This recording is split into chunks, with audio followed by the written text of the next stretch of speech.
Good afternoon, everybody, and thank you for joining today's Bipartisan Policy Center panel on demystifying the Cambridge Analytica scandal.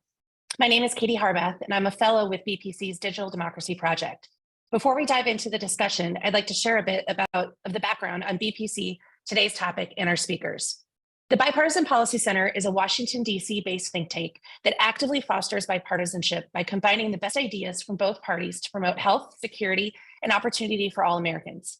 BPC has more than a dozen policy projects working on issues from immigration to Social Security reform, and our panel today is hosted by BPC's Digital Democracy Project, which leads the policy conversation at the intersection of technology and democracy toward nuanced and pragmatic solutions to difficult problems. Misinformation, data privacy, and online political ads are some of the difficult problems that we work on at the Digital Democracy Project, and all were issues that the 2018 Cambridge Analytica scandal brought to the forefront of the public consciousness. This month marks the 5-year anniversary of the scandal, and we have with us today several top technology and political experts to discuss if the countless studies, reports, hearings, laws, and products created in the aftermath of Cambridge Analytica have made users' data safer. First, our moderator for today's discussion is Justin Hendricks. He is the CEO and editor of Tech Policy Press, a nonprofit media and community venture that encourages debate and discussion on issues at the intersection of technology and democracy. He is an associate research scientist and adjunct professor at NYU Tandon School of Engineering. In 2022, he was a Democracy Fellow with the Emerson Collective. Thanks for joining us, Justin. Thank you.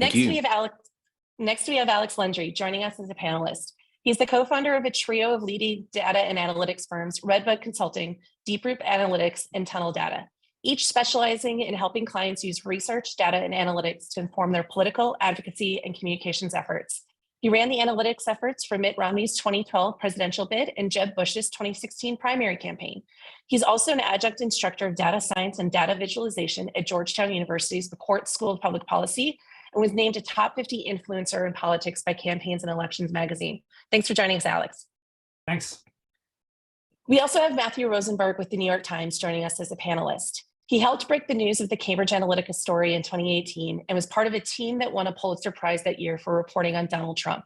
He has won 3 George Polk Awards, a George Loeb Award, and was twice a finalist for the Pulitzer Prize. Once in international reporting as part of a team of Times reporters covering the Islamic State, and another time for his work on Cambridge Analytica and data privacy.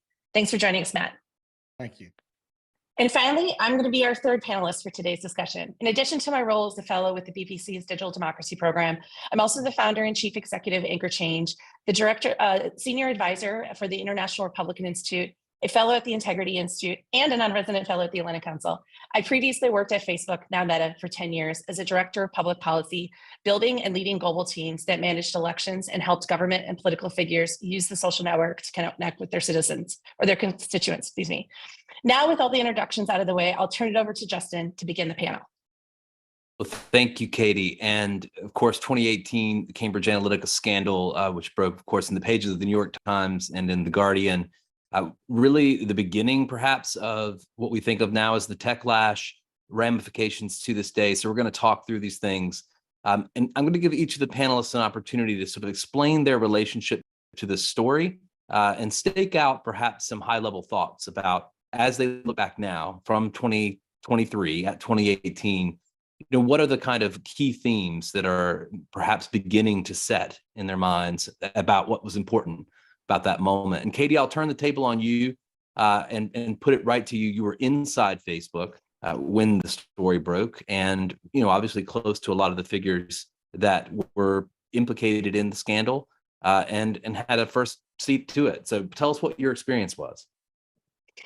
Yeah, it was surreal and very fast paced in many different ways. I think I first learned that the story, that Matthew and his team and everyone were working on the story in early March of it, and there was a lot of work amongst my team to try to figure out and gather information about what we knew about Cambridge Analytica, what it was telling different folks that were advertising with Facebook and the folks that my teams worked with. But what was interesting about it, though, kind of thinking about it, is the data that Alexander Kogan got was part of something called Open Graph that Facebook had launched in the 2010-2011 time period. And I oftentimes remind technologists that some of the decisions they're making today may not actually become story or will be seen in a different light 5, 6, 7, 8 years later as part of this. And in fact, that same tooling was something Barack Obama used in 2012 for something called targeted sharing that was widely praised as part of it. And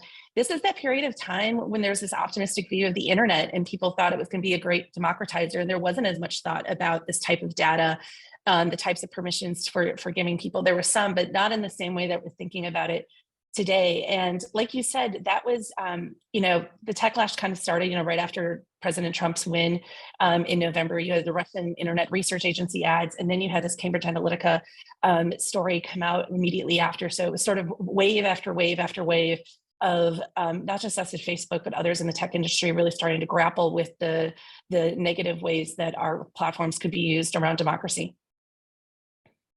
Matthew, I want to come to you next. Of course, one of the reporters who broke the story. Can you explain, how you first heard about the story and what happened in those early parts of March or perhaps late parts of February, where you started to dig in, and what was the beginning of it? So it was a bit earlier than that. We had first kind of heard about it I think it had been brewing around. In all fairness, I want to say there are competitors who had broken much of it. But it was all based on anonymous sources. The details were a little fuzzy. I think The Intercept had some good reporting on it, but it was kind of not that whole picture.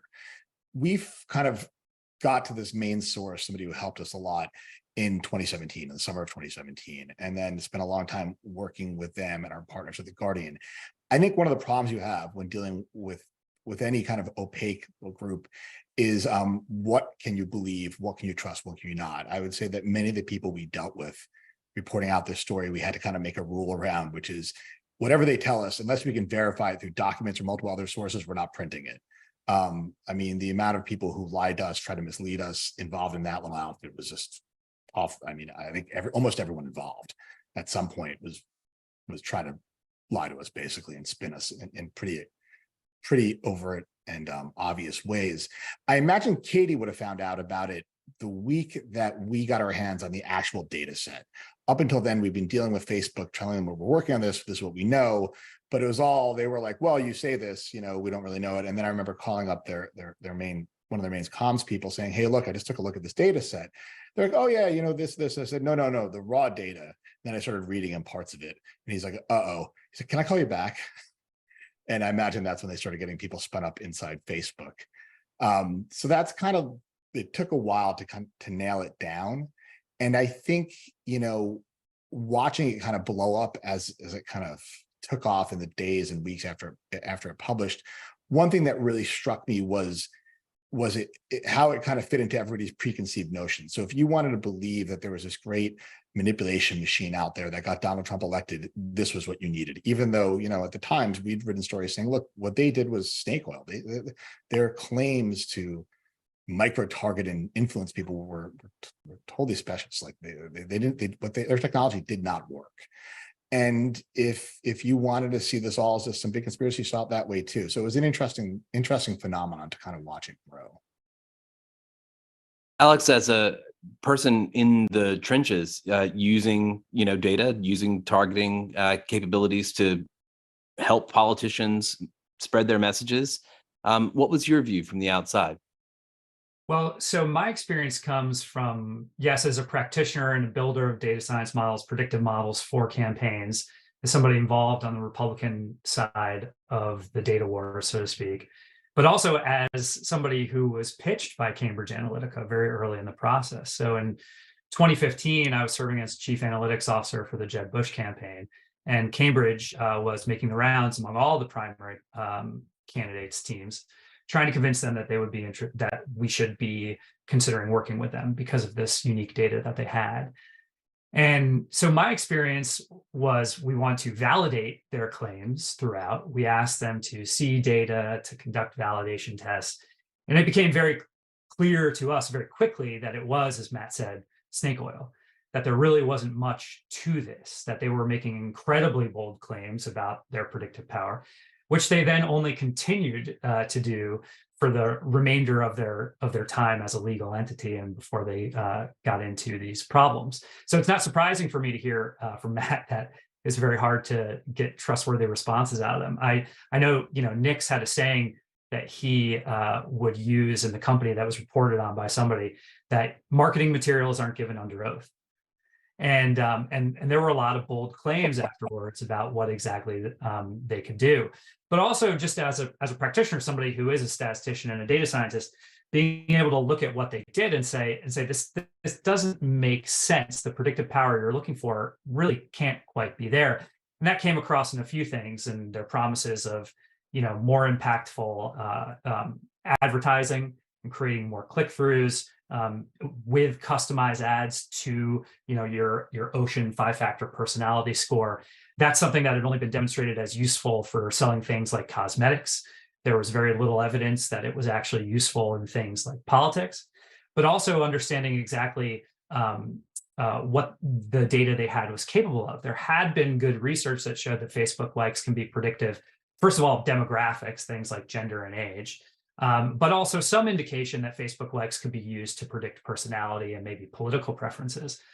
But then there is a whole methodological process that they would have to go through to take that data from Facebook and get it kind of ported over into the real world of the terrestrial voter file. And there's a lot of difficulties inherent in that. And so, across all of those things, it just made us highly skeptical. We never ended up working with them. But of course, they did get hired by first the Cruz campaign and then ultimately the Trump campaign. And I think in both of those instances, you have a lot of discussions after the fact where they were claiming to have much more impact, much more influence in those campaigns than they actually did. Matthew, I want to kind of come back to you a little bit on this thing that Alex is describing, the kind of overstatement. You brought that up as well. Do you feel like you've seen good data, good evidence that suggests that all of the claims that Cambridge Analytica was making about its persuasive capabilities were in fact snake oil? Are there aspects of what they were doing that you still have questions about, or other data that you believe would be necessary to corroborate those claims? So I guess the one person who wasn't misleading, who I've never caught a lie to me in this entire affair was Alexander Kogan, the data scientist who harvested the data for Cambridge and kind of helped them develop the technology. And Kogan likes to say that if this stuff had worked, he wouldn't be talking to me. He'd be working for every major brand, every major political candidate in the world.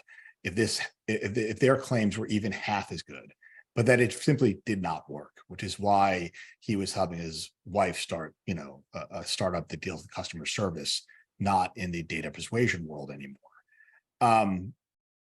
And so I really have not seen anything beyond their own marketing that suggests anything worked. And I guess in the months to follow the story, there was a woman named Brittany Kaiser. These people kind of popped up claiming to also be whistleblowers, even though they were all whistleblowers after the company collapsed, not before.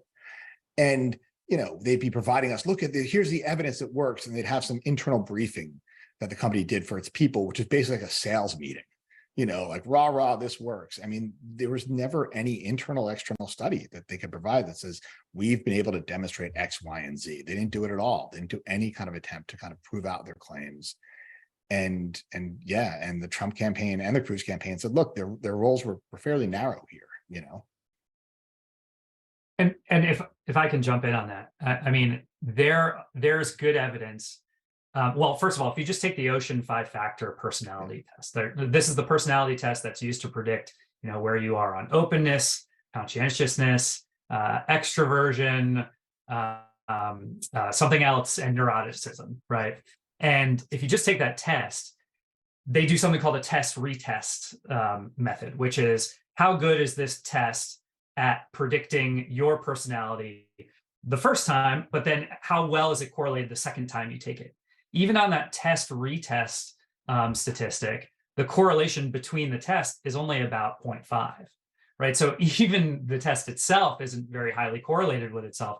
And any academic investigations we've had of the usefulness of using likes to predict personality, that's only half of that. half of half, right? So we're only looking at a quarter in terms of its correlation coefficient. And so there's just not a lot to indicate that personality is affected. But then there's also this whole other part of it, which is let's say you do know somebody's personality, then can you craft an ad that effectively kind of triggers, the neuroticism that you're trying to do? And I think, it's not very easy to do that. And then its usefulness is questionable. The click-through rates in a lot of the testing that's been done are, fractions of 1% in terms of click-through rates. So it's just, for me, there's no clear evidence that any of this psychological targeting is really worthwhile. I think So- they, sorry. Go ahead, please. Oh, I was just, I think it became an easy thing that if you wanted to say, oh my, like, look at the Trump campaign, they were able to like do all this, it must be manipulation. And it was harder for people to accept the fact that, yeah, they all seemed kind of like disorganized and how could these guys really run a great digital campaign? They were pushing a digital product. They were doing an amazing amount of A/B testing. They were running ads. All their ads required an action. Click on this, put your address here, give us information here. None of the Clinton campaign did none of that. And what these guys were basically doing is they were like on a late night kind of QVC show pushing a product. The product was Trump. And the Clinton campaign was running some kind of fuzzy brand loyalty thing. And so it's not hugely surprising when you look at Facebook's own internal studies that demonstrate what the Trump campaign did, that they were really successful where the Clinton campaign was not. And you don't really need to have the great manipulation machine to kind of get you from point A to point B. I want to come back a little later to the possibility of political manipulation with micro-targeting personal data, particularly as we're thinking about it now with the rise of generative AI and types of concerns that we're seeing about the potential use of those technologies to tailor individual messages to people across audio, video, and text. But perhaps, the real action, I guess, when you think about in the expert community or certainly in the regulatory response, was not so many concerns so much about manipulation per se, but concerns about privacy. That was really where the action was, the kind of responses from regulators and from lawmakers and the focus of many of the hearings. Katie, you mentioned, the decisions that Facebook had taken around Open Graph, how that had, essentially sort of set the stage for the Cambridge Analytica scandal. A lot of the lawsuits around Cambridge Analytica have been settled, but we do know from discovery, that ultimately Facebook did do its internal audit to look for other apps that potentially had the same exposure as Cambridge Analytica or offered the same exposure of data. And it turned out to be hundreds, if not thousands. So, Andrew, can you speak to that a little bit, just the trajectory of that history, how Facebook ended up in that situation? And then I'd love to come around to the rest of you and just talk about how you assess the privacy aspect of the scandal. So first, let me go a little bit deeper in terms of what Open Graph was. So this is, again, about 2010, 2011 timeframe. A lot of you are probably playing Farmville or games like that on Facebook, and you would see these buttons across the web or other places that would say, connect with Facebook. And when you clicked on that button, the pop-up would appear asking you to give that app permissions to give you certain Facebook data. It was usually like your name, your email address, your phone numbers, your likes and interests. But with this Open Graph, it was also asking you to give permission to have access to the same information of your friends. And so when you did that, that app could then all of a sudden, in the case of Farmville, show you your other friends who are playing Farmville.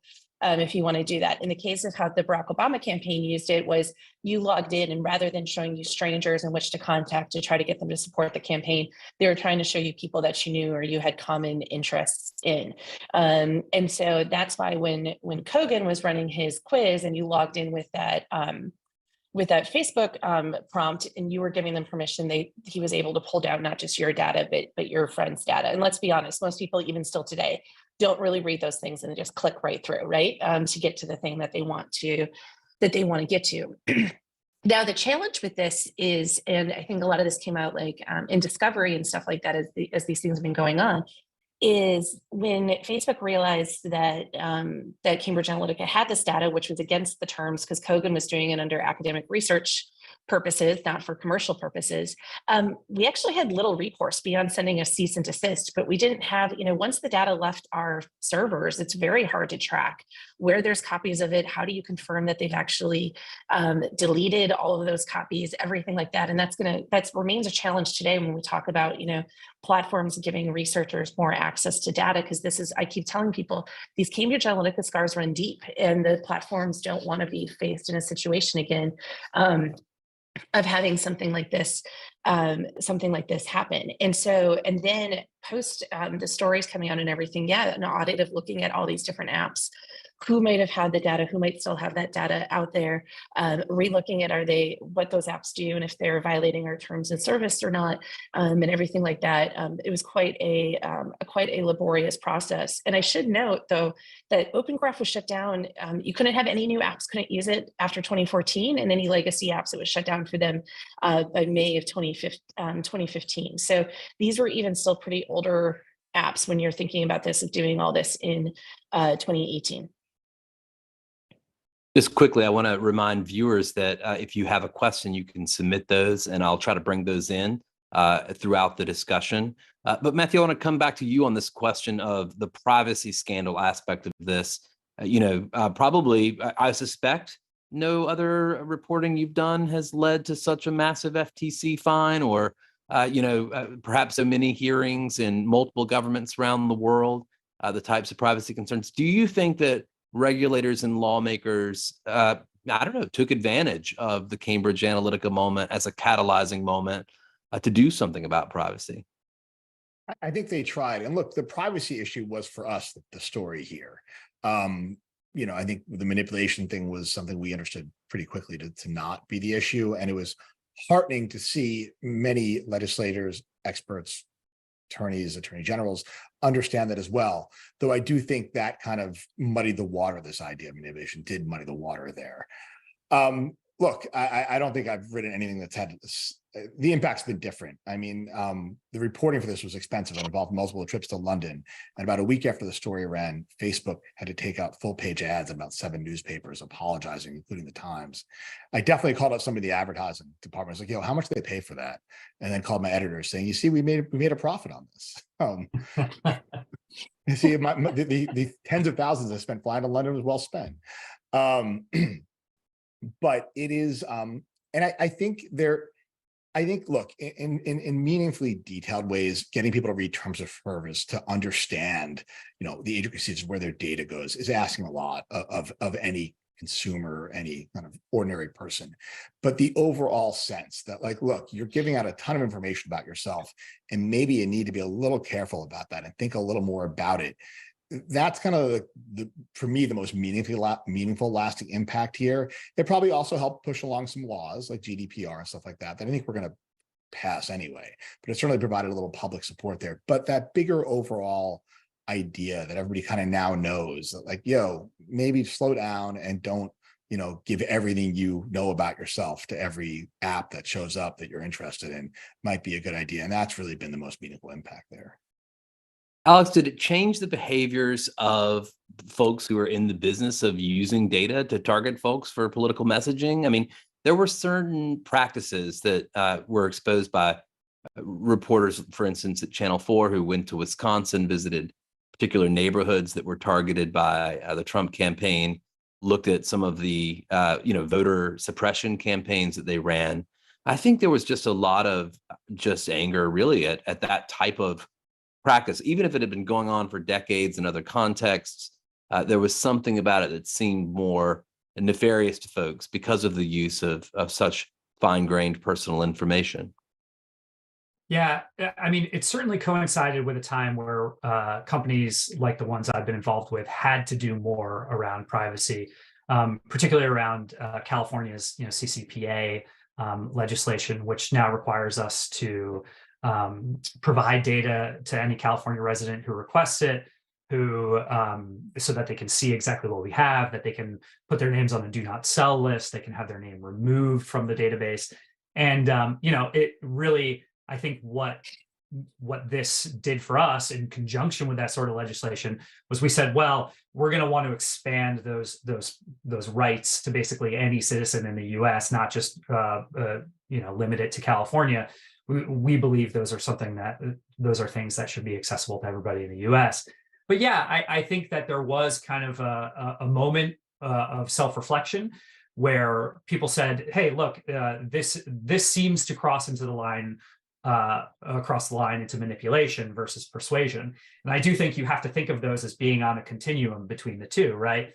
And micro-targeting has, from the very beginning, been something that people have been cautious about or skeptical about, because they believe that fundamentally it would allow people to talk out of both sides of their mouths, or politicians to talk out of both sides of their mouths, that they could find a pro-life group and basically say pro-life things to them. They could then find a pro-choice group and say pro-choice things to them.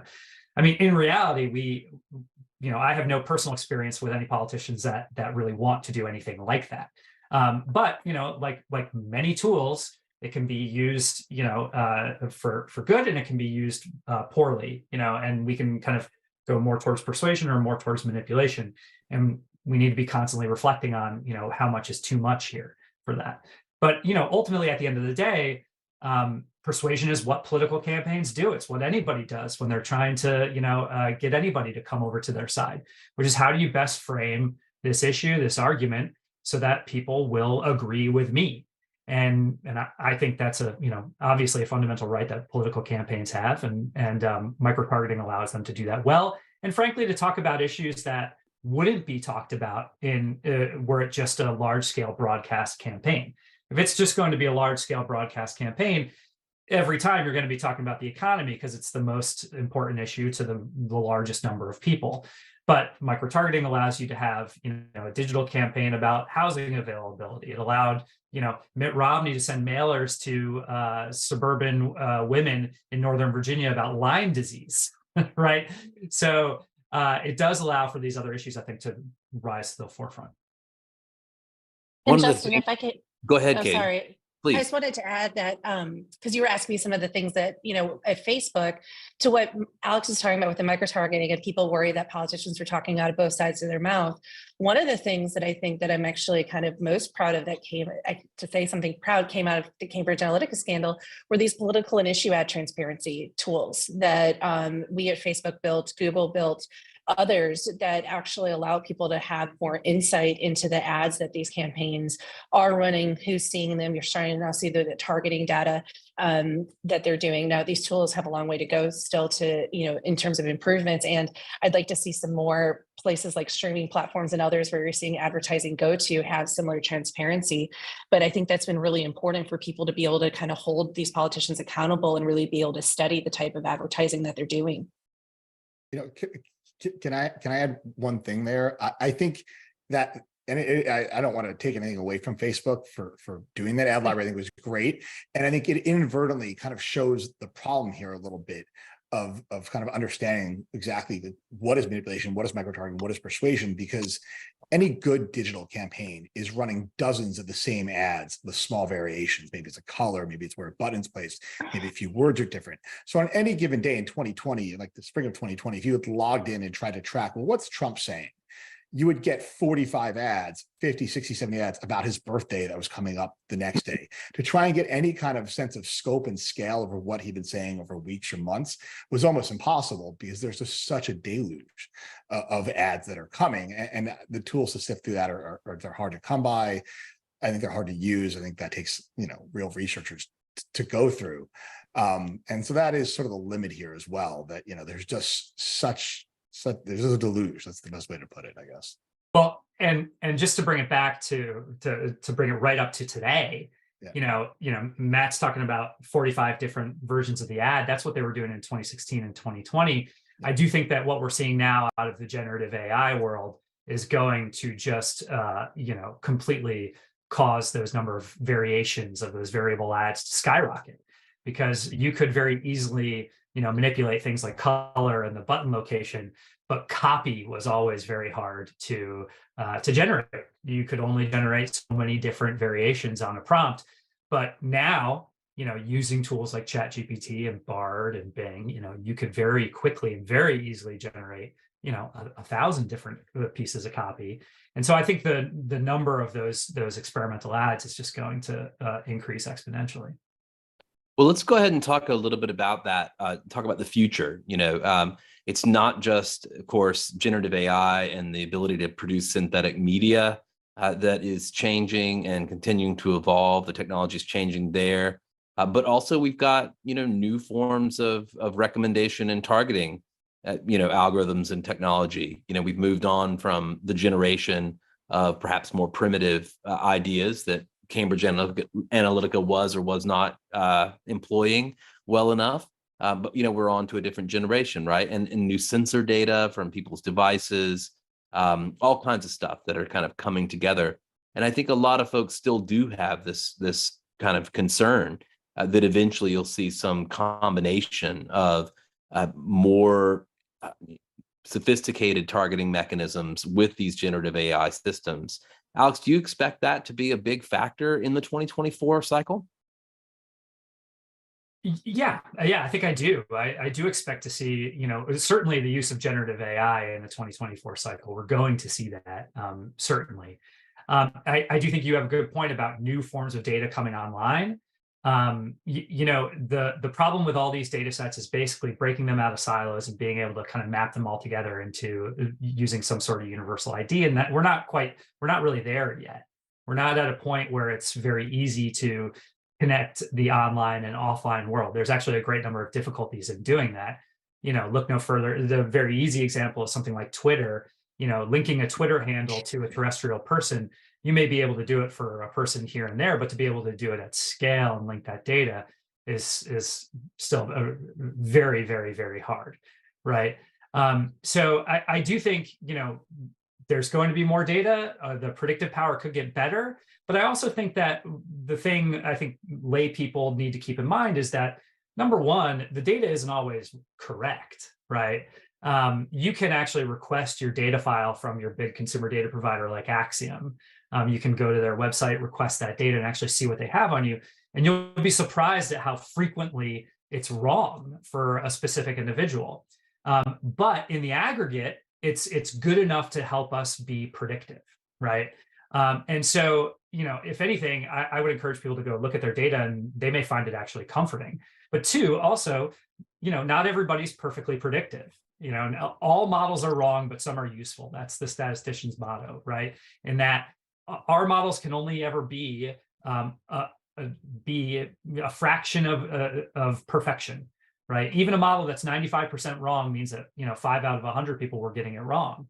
And so those are the things to keep in mind, which is we aren't mind readers. We aren't people who can tell you who you're voting for before you've even decided yourself. That's just hyperbole that comes out of a lot of the stories here. Katie, I know one of the things you've been doing at the Bipartisan Policy Center is looking at the history of the way that platforms have engaged with elections, handled elections. Do you think, looking out, I know it's hard to talk about all of them, but do you think that the major platforms are ready for the 2024 cycle and the ways that we might see the combination of generative AI, political ads, and other forms of targeting combined?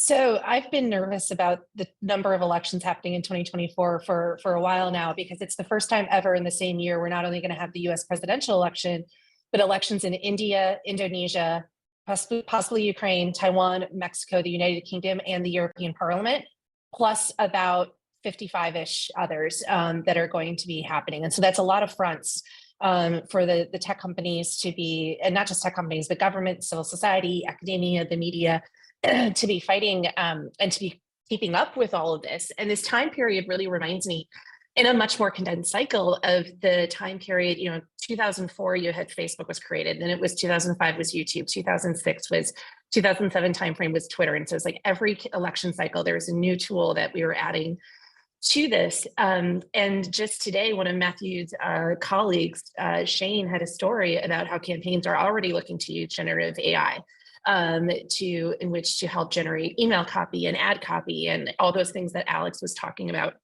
as well. And ChatGPT, this new version of it, just came out last November. It was only four-ish months ago. And look at how much it's already changing. Like, I just think that So my answer is I'm nervous about it. I'm nervous about we are entering like how the 2024 election is going to be campaigned on with use of TikTok, whether or not it's banned in the US, it'll be used in other places or things like it. The use of AI, the use of streaming and other platforms, people using messaging apps a lot more.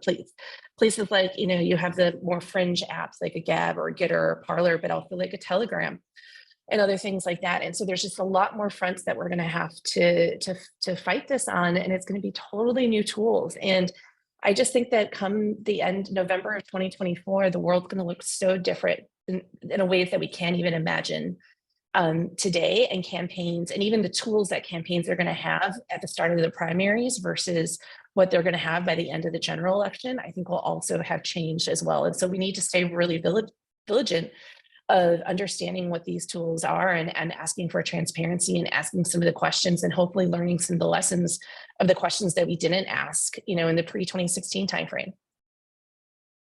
Matthew, I want to maybe come to you and talk a little bit about just the maybe more overall context of the information ecosystem, trust in it, sort of fears that people have about misinformation and conspiracy theories like stop the steal. We're seeing, of course, disinformation play a role in the war in Ukraine, which you've covered. You've written about January 6th and that phenomenon. How do these issues around privacy, political manipulation, how do they kind of come together in people's minds and kind of a folklore of political manipulation, if you will, or folklore of disinformation? Do you see those things as all connected? I mean, I think they're connected in the sense that there is, I'm trying to figure out a good way to put this. A lot of the reporting I've done has been out around the country talking to folks. And I think we have a lot of research to back up the idea that people are not as persuadable as we think they are. They tend to view politics through their own kind of identity, what they think of themselves, their communities. And so into that mix, you get these different messages, which makes them very easy to kind of take up if you want to believe one thing, stop the steal, whatever it is. And how we can change that, I think, is really hard. And there's another piece here, which we don't talk about as much, at least in the media, and we probably should talk about more, which is trust in the media. Is that at some point, look, if you trust everything a political campaign tells you, like, I got a lot of land in Florida to sell you, a lot of swamp to sell you somewhere. But the model is we want it to kind of the ideal model is that you've got these somewhat neutral kind of people trying to do their best to be objective and impartial, trying to play referee here. But if you don't trust them, there's no trust in them, then it's just free for all. And I think that's something the media and a society, we really do need to wrestle, which is why don't people trust us? How do we work on that? How do we fix that? Because without that piece, the entire setup we have doesn't really function very well. And it does open it up to all kinds of messaging that is, from outright lies to shading the truth. I don't love the term disinformation, I have to say. It gives like a scientific certainty, kind of sounding scientific. It sounds like something, there's some scientific certainty to a very fuzzy concept that is often, what you think, whatever you disagree with can often be labeled disinformation. But there is an issue there where if there's no trust in kind of experts, if there's no trust in the media, then who do you look to kind of say, well, what should I believe? What shouldn't I believe? And I don't think it's just that people are dumb or people have been manipulated. I think that the media, that the kind of the academic expert class has to look within itself and try and figure out why aren't people listening to us? What can we do to change that? Got a couple of questions from the audience that I want to come to. One that perhaps, suggests that maybe transparency and openness in our political process isn't always great, that perhaps to some extent, some transparency has led to more partisanship, deeper political fights. Do you think that's true in the case of political advertising, that we, there's a point at which we could push too far on transparency? Alex, I don't know how you feel about that. It's a good question. I don't know that I consider transparency to be quite useful. I like the ad disclosures that we're getting from Facebook. Of course, I'd like to see it more useful. More information, in my opinion, is better. You've got to keep in mind that I'm a statistician, I'm a data scientist, so I'm a data hoarder. So I want to get my hands on as much information as possible. So I don't quite see the relationship, but maybe other people do. Well, I think one of the interesting studies that came out recently that I saw was, there's this thought that social media platforms actually caused echo chambers, but there's actually studies that also show that people are actually exposed to more differing viewpoints in their news feeds quite a bit. And actually, this one study that I saw, which is kind of interesting, is that may be actually what's causing more polarization, because you're confronted every day with people who think differently than you, and it can cause your sort of flight or fright aspects of it, where you want to kind of argue against that and potentially make you more polarized. So I think the research in this area is still very mixed in terms of the effects of these things, and I think it's less about the transparency around this, though I think that has we could talk about how the Cambridge Analytica scandal affected research and getting more data out for researchers and people to think about that. But I think it's more about the algorithms and how they are kind of deciding, helping decide what you see in your newsfeed. Well, and sorry, Katie, you said the word algorithms and it triggered something, which is, there's been a lot of conversation about algorithmic transparency, which is to what extent should we be kind of revealing the actual underlying algorithms that are used to do this targeting. And I think that while it sounds very nice, I think there are like hundreds of practicalities that we need to consider, because first and foremost, that many of these predictive models that we're building just themselves aren't transparent. Take a neural network, you don't even really know what's going on inside of that. It is a black box algorithm. And so it's very hard to understand exactly what it's queuing on and queuing off of. It's not to say it's not impossible to figure out some sort of standard, interface with an algorithm, but we do need to kind of carefully consider, what we're forcing to be available to people, how it's being shared, and sort of what sort of questions we're asking of it. Want to hit one more question that I've been given from the audience, which is around organic content. Organic content, of course, is something that political campaigns attempt to inject into the discourse on social media in different ways, as opposed to just the use of ads. Is there anything there that you want to kind of talk a little bit about, Katie or Alex, how you're seeing political, campaigns drive organic content or try to invent different moments? Yeah, I think the interesting thing for me right now is how these campaigns are going to be working with influencers. You had in the 2020 election, Bloomberg was working with influencers, and there's questions if they were adequately disclosing if they were paid or not. Wired had a cover story last year talking about their industries that have popped up in order to help match brands and politicians and others to influencers who might be able to share their content.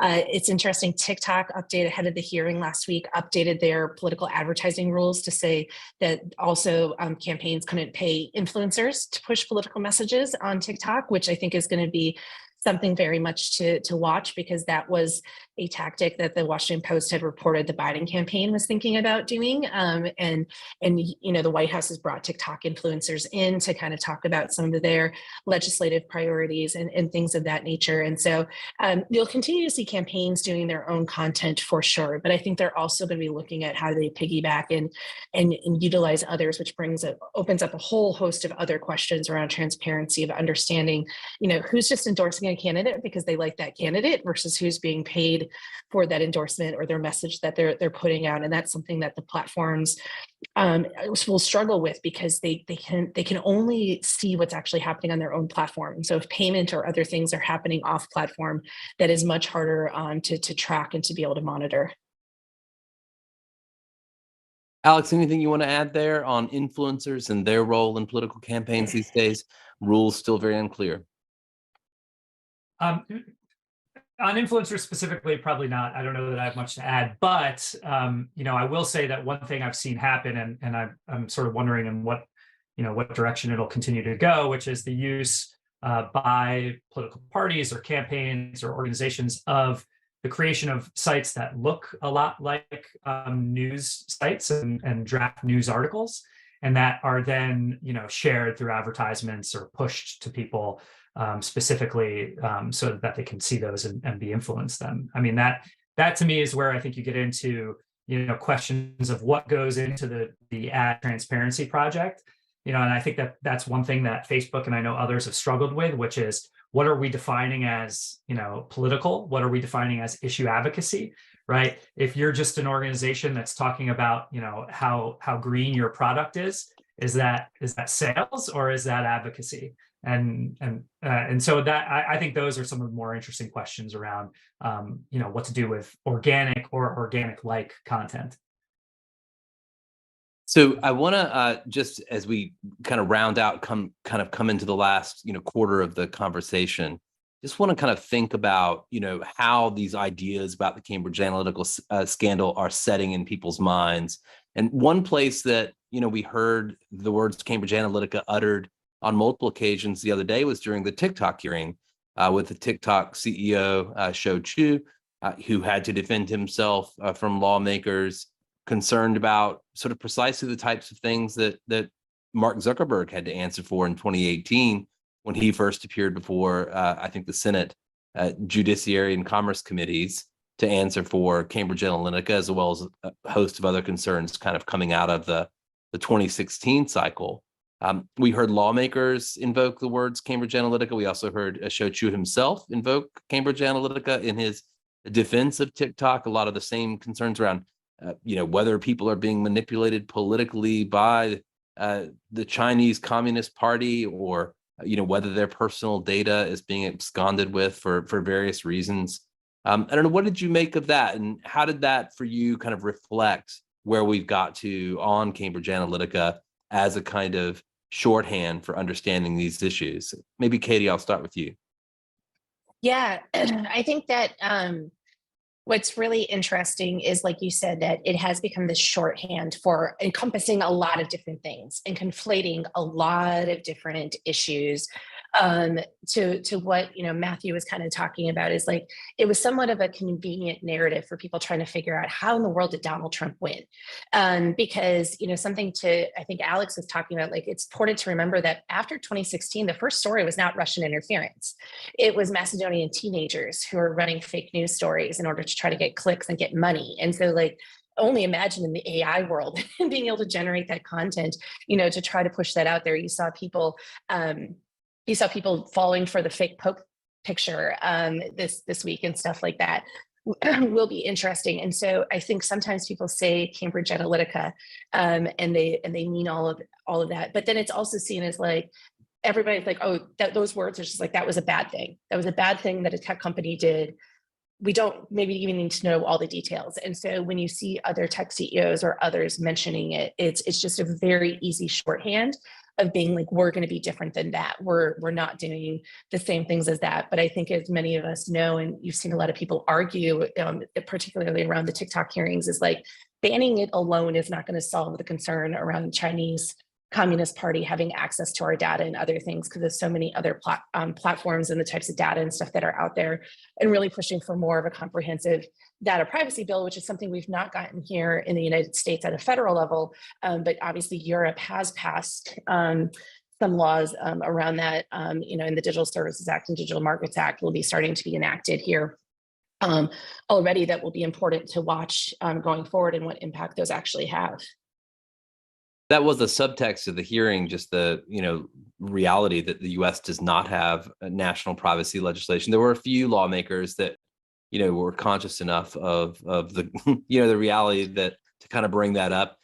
I'm struck by there was a Morning Consult poll a little earlier this year that looked at the degree to which folks would back some of the main provisions of a national data privacy law, and in particular the American Data Privacy and Protection Act, and broad support. This is one thing that people across the parties agree on. 1 and 2 Republicans said they supported the idea of reining in social media companies' use of algorithms and use of personal data. 3 and 5 Democrats really just sort of broad-based support for measures that would essentially limit the types of behaviors that Cambridge Analytica got up to.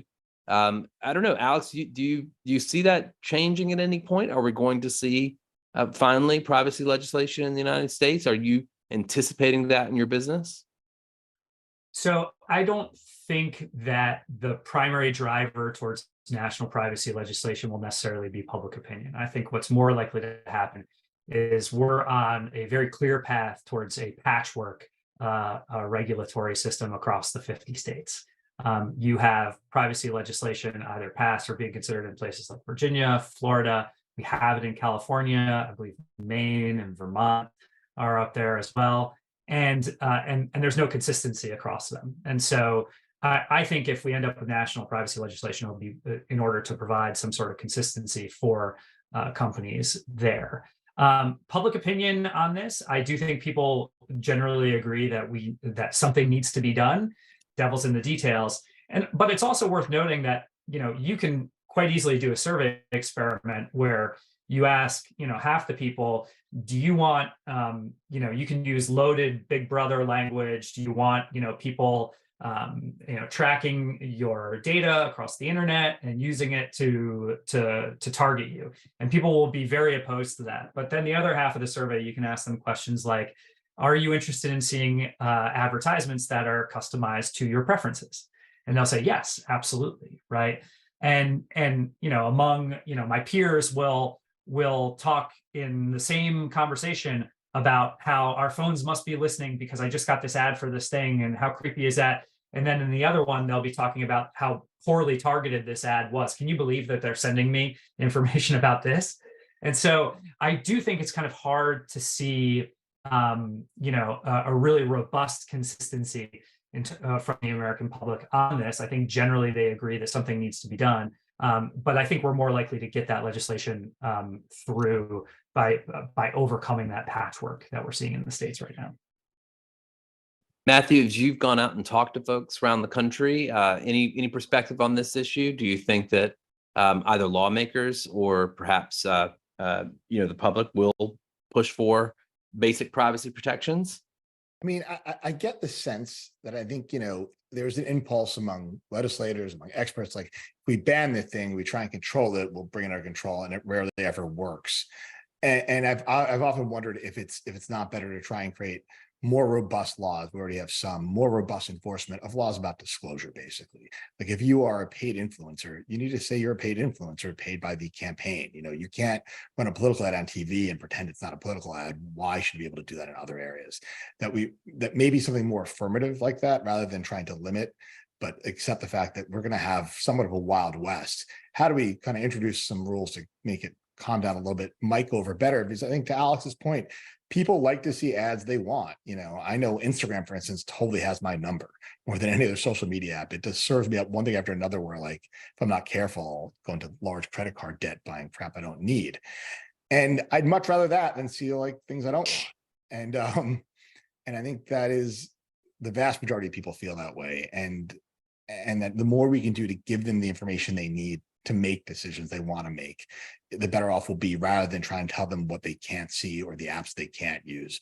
Because it's not going to work. They'll find ways around it. The same way that the New York Times gets banned in China.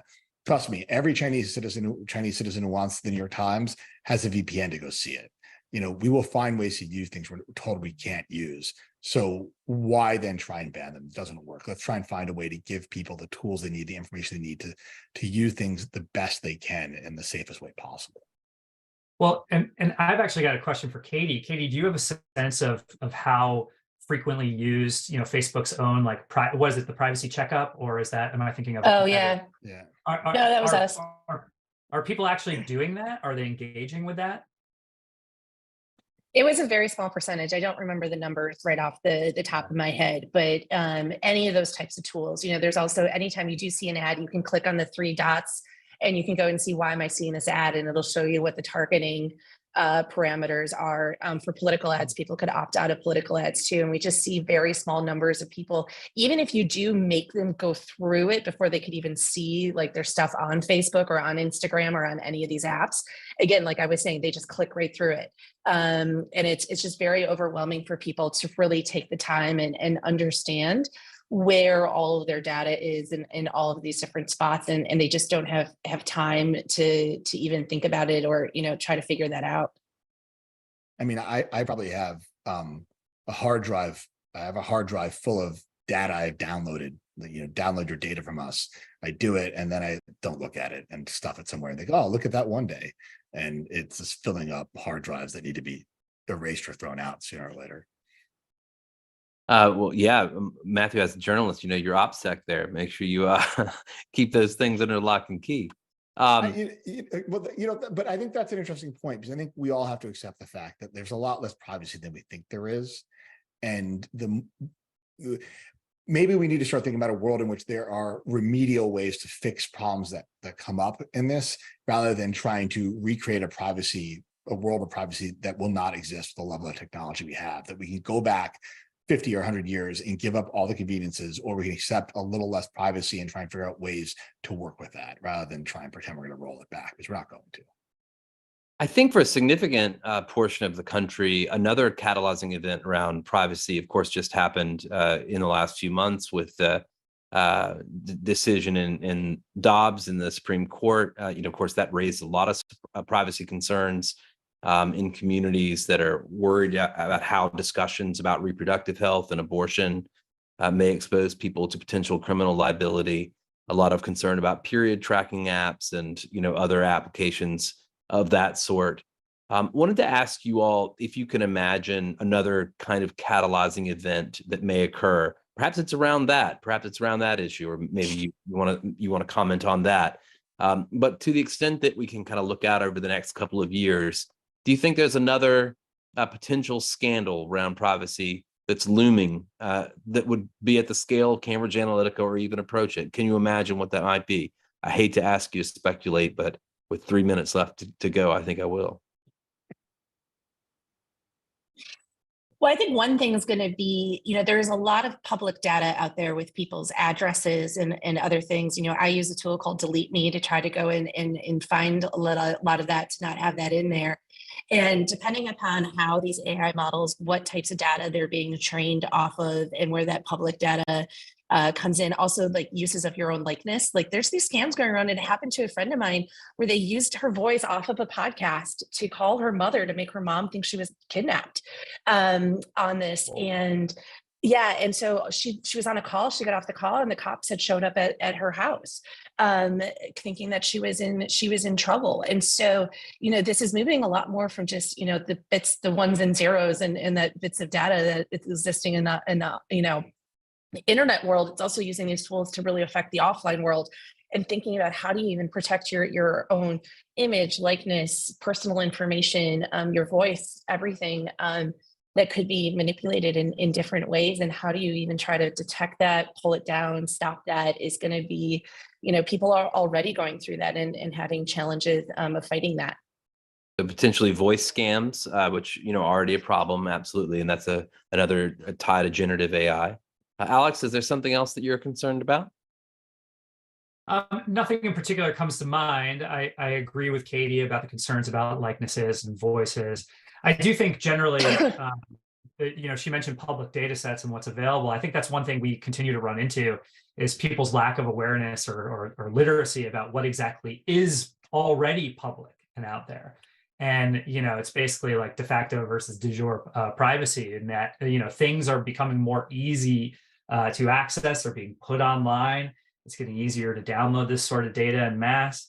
You could go right now, you could Google Ohio Secretary of State voter file, and within about 30 seconds be downloading the entire voter file for the state of Ohio. These are public records, and I don't know that there's great awareness around that or about that. And so, to Katie's point, at what point do we start seeing like basically the merging or of these sorts of data sets into something which is, when put together, it's very damaging. Yeah. Matthew, maybe a final comment from you. I'm of the same mind as them about this. I mean, I think there is a really fundamental misunderstanding among people about how much information is out there. If you think Cambridge Analytica was a problem, why don't you check out some of the commercial kind of firms that track your spending, your mortgage, and anyone who works in any number of fields. Like I have to go find people all the time. I show up at their doorsteps. Like, how did you get my address? I'm like, come on, man, that took about 3 minutes. It wasn't hard. And, whereas I have a brother who's a doctor for an academic medical center, they do fundraising, they have a sense of who they're calling up and how much money they make. And they're remarkably accurate about that. And they're using commercial data sets to figure this kind of stuff out. You combine that with generative AI. I don't know what you get. And if I did, maybe I'd be in a different business, but it seems like there's a lot of room there to do things that are going to really shock, surprise, and alarm people, and maybe should alarm us going forward. And we're going to start seeing that. And I suspect the coming campaign will be kind of our first taste of it. Well, so perhaps as our memories and our minds begin to, settle in or harden in, our perceptions begin to harden in 5 years out, Cambridge Analytica ultimately a harbinger, maybe misunderstood in certain respects, but certainly from the privacy perspective, a harbinger of perhaps things to come. Still a lot of work to do, and I trust the three of you will continue to work on those things. Thanks so much. Katie, I'll turn it over to you to say a quick goodbye. No, just thank you everybody for joining us today, and have a great afternoon. Thanks for having us. Thank you.